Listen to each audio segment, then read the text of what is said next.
Welcome back, everyone.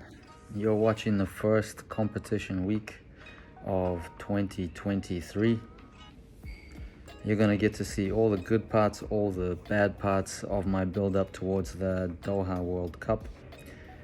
And you're also gonna get to see some clips of other athletes during training and most notably podium training.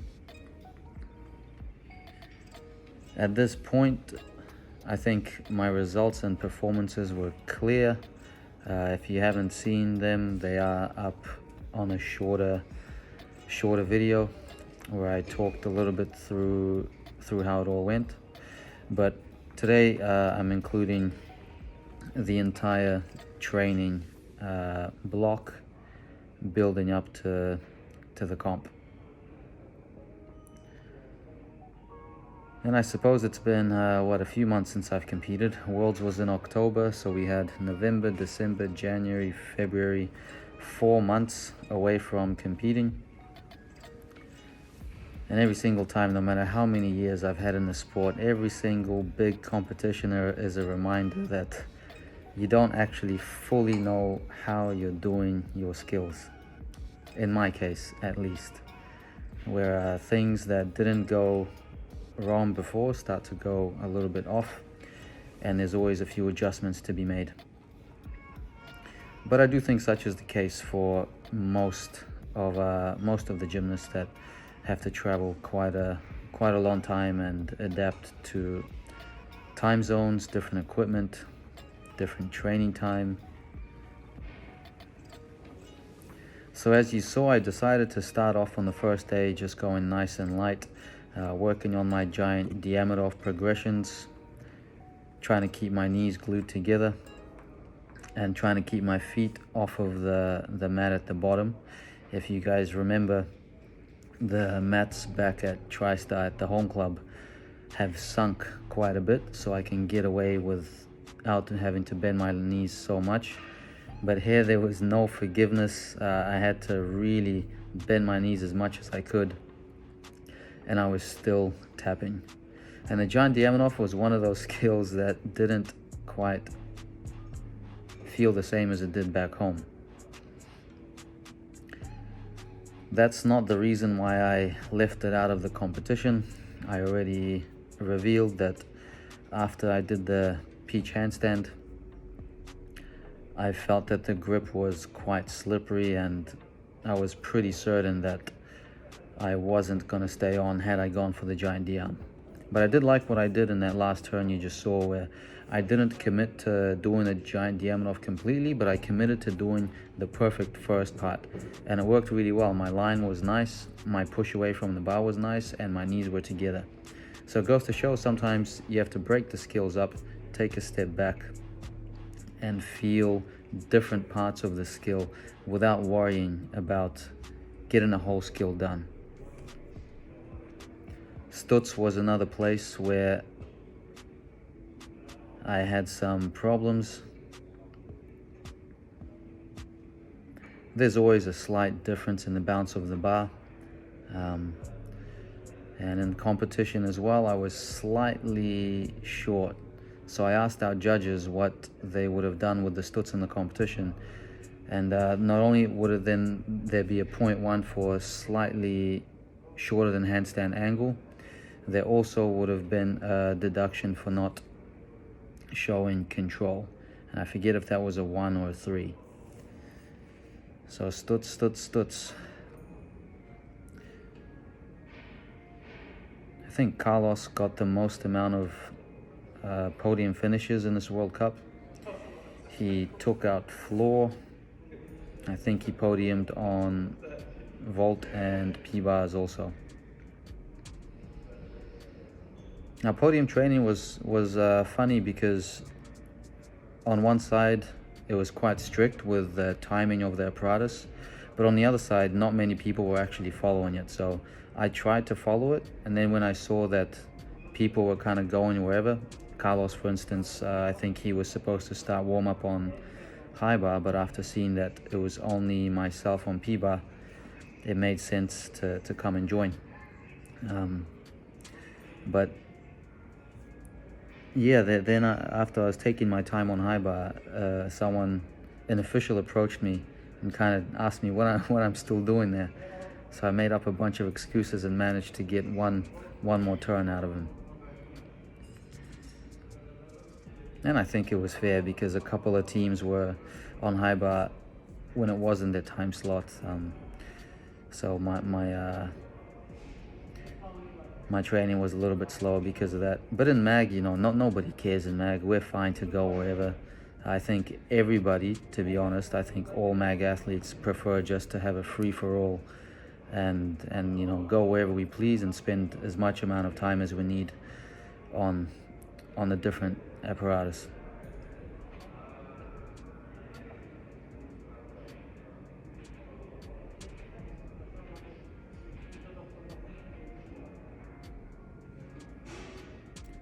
Yeah, Carlos is a machine. He does a lot of numbers. He's extremely precise. After the vault and P-bar final, I was training in the back gym, and he came back and started doing probably 2 first half sequences with all of his strength on rings, and he was going back to some other apparatus as well. So the amount of training he does is impressive.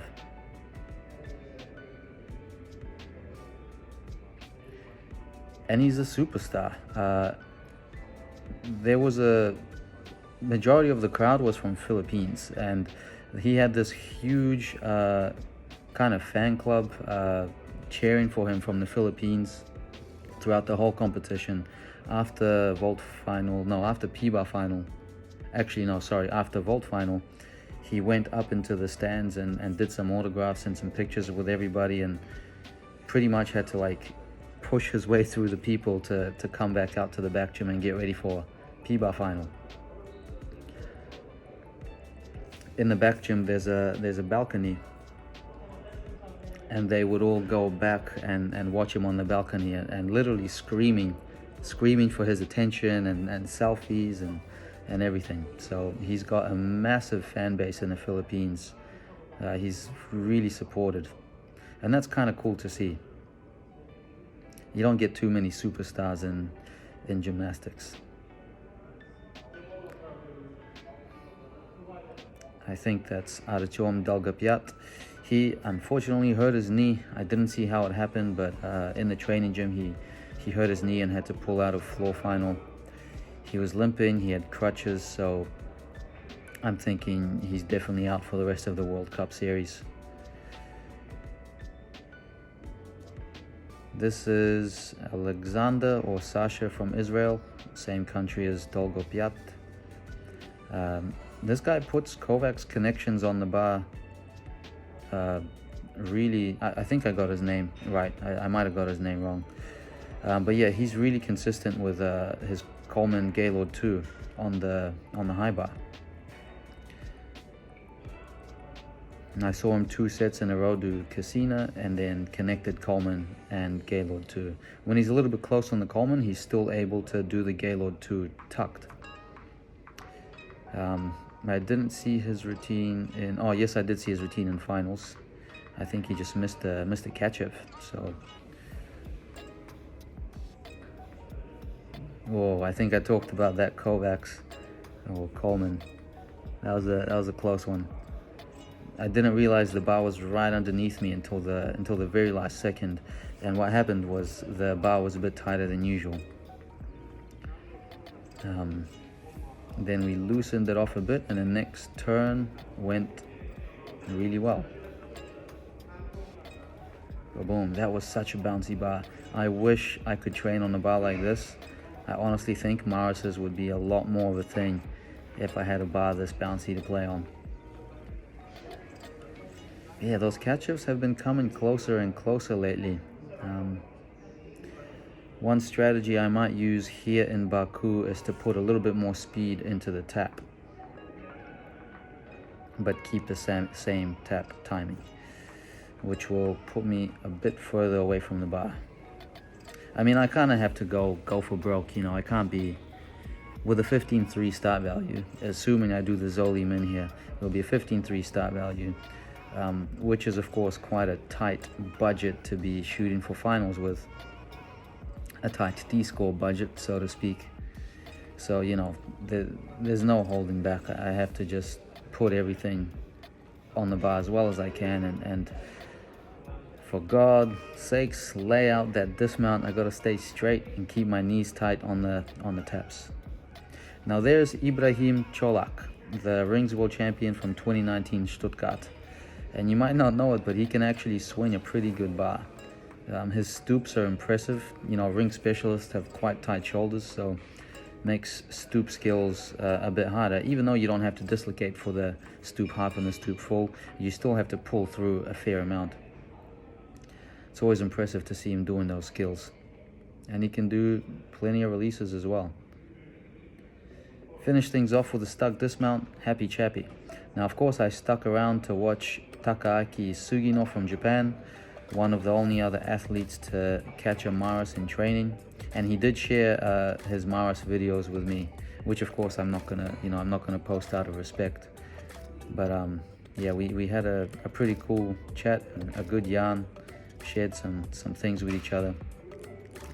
I didn't see what happened to his high bar routine at the competition, but he wasn't in finals, so obviously he made a mistake somewhere. But otherwise, this guy could shoot for world championship title on high bar. I think it's a 16.6 difficulty.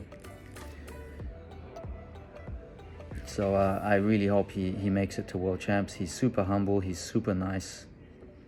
And yeah, he works really hard. Another one of those really precise gymnasts. Everything is measured down to the millimeter. And his pommel is a reflection of that. You see, he was the only one in the competition to do the H flop, newly introduced in the cycle, where you do a 3/4 sewn into the G triple Russian flop. Now, for those that have been in the gymnastics world a while, you'll definitely remember that what's called a sewn now, when you turn forwards into a 360 around the pommel horse, used to be called KEHR, Kerr, Kehr.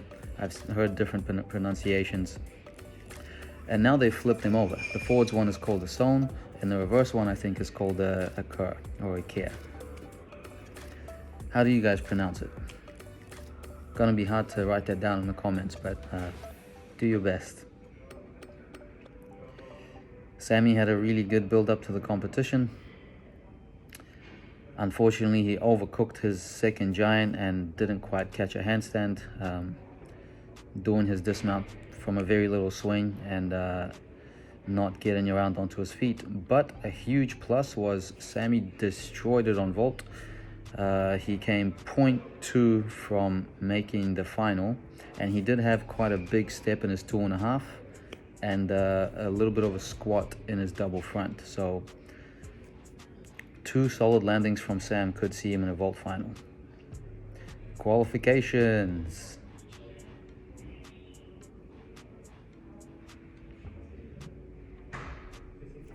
Not the most upwards momentum, but pretty good to save it.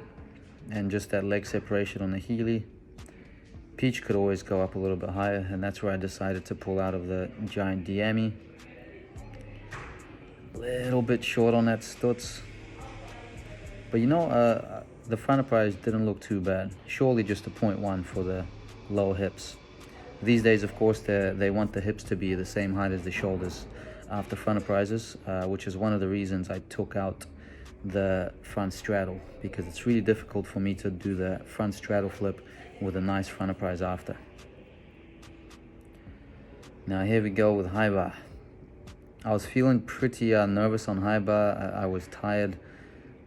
Definitely some doubts in my mind. But after all these years, you know, doubt comes. So what? You don't have to believe in the doubts that your mind tells you. So I sent it early and I caught it with a little bit of a head whack, but I caught it. And literally could not have adjusted that Coleman any later. Any later would have seen me off the bar. Those legs there, that close catch made me bend the knees a bit in the tap. Quast, still pulling over a lot on that quast. I almost want to say it's not worth doing, but you know, if I'm not competing the skill, then I'm not learning how to do it right, and there's less incentive to fix it.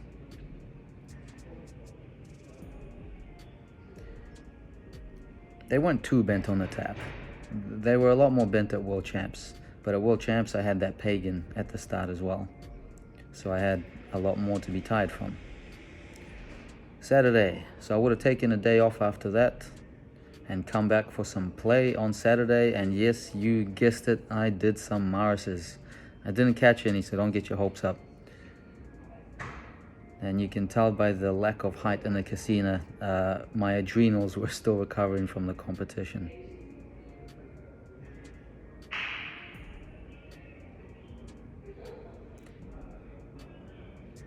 Here comes a funny one. Boom.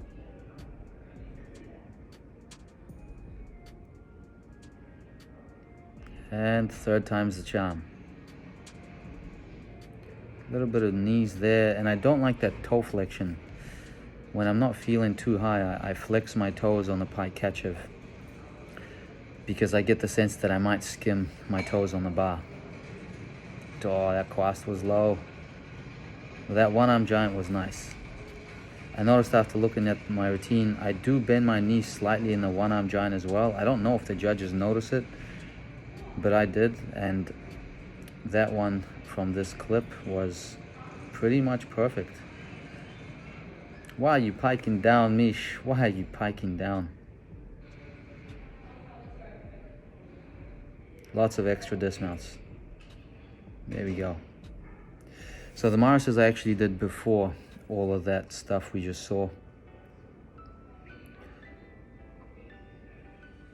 First one a bit far just to be safe. Little bit closer, touched the bar. And the third one, perhaps if I went a bit sooner, could have been a catch.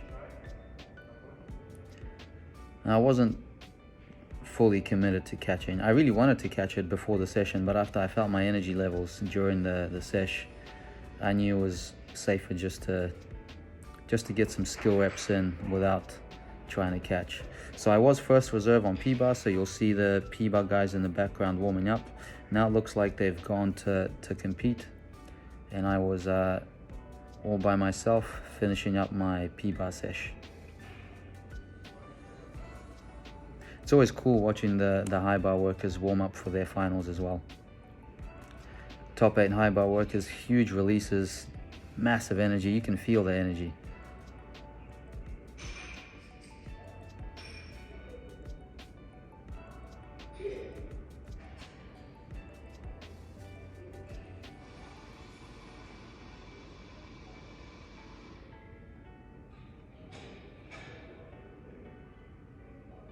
There we go. I think the next one's even better. I finished this P-bar session off with a full second half.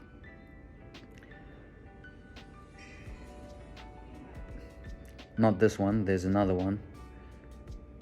Oh, mate, what are you doing? Swing over.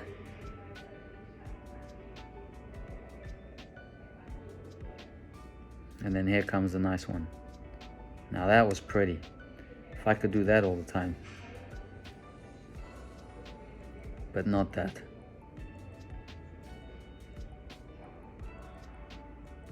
Threw the Makoots in there.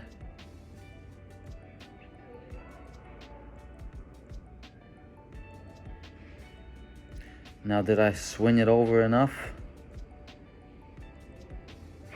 Just barely. Even that could have used a little bit more. And I finished up the last day of Doha with a little bit on all the apparatus. I didn't include all the clips on pommel horse because a lot of them were wasted turns and fails and falls. Just included a couple. But yeah, so I ended up actually doing all 6 apparatus that day.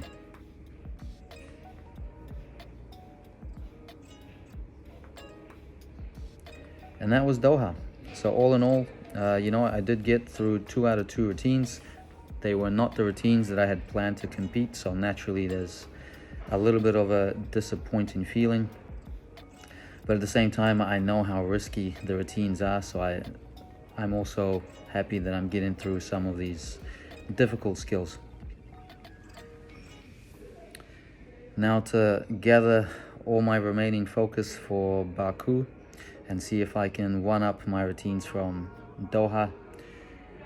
Obviously shooting for cleanliness and to actually compete the full difficulty that I planned. So thanks for all your support, guys. I love hearing from you guys in the comments. It's turning into a little bit of a gymnastics family on the whole YouTube channel. I'm hearing from you guys, from the same people all the time. I'm getting used to it, and yeah, it's got a landing place in here.